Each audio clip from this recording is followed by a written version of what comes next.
Let's go to a disturbing story. A study by the Australian National University has unearthed evidence of Chinese authorities harvesting the organs of death row prisoners. Now, we've heard about this for many years, but here is pretty much the evidence we need.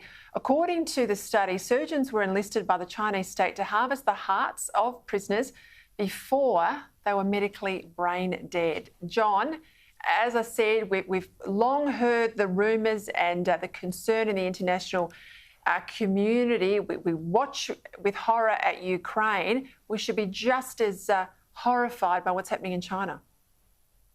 We should, but not just China.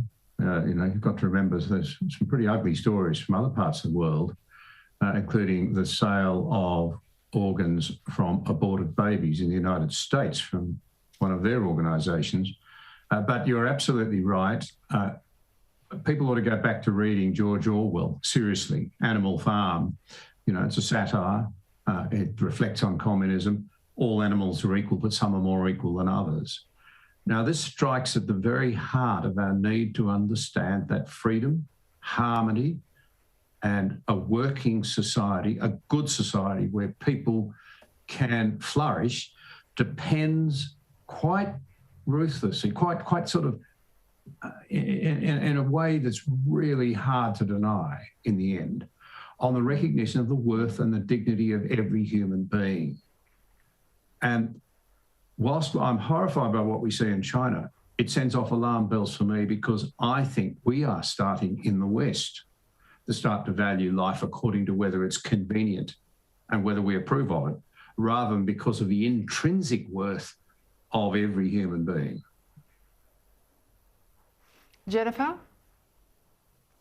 Well, the Chinese Communist Party, the founder of the Chinese Communist Party, Mao Zedong, presided over a regime responsible for the most murderous genocidal kill count in the 20th century. Mao is reportedly responsible for up to 45 million deaths of Chinese people in his socialist revolution that became the communist state of China that we know today. The CCP openly celebrates Mao. Its value on human life is nil unless you are aligned with the party line. And to say that they undervalue individual human life is absolutely true. It's also an understatement. We've known for years that there is involvement in illegal organ harvesting in China because there was a sudden upsurge in numbers of organ donors without any names attached to them.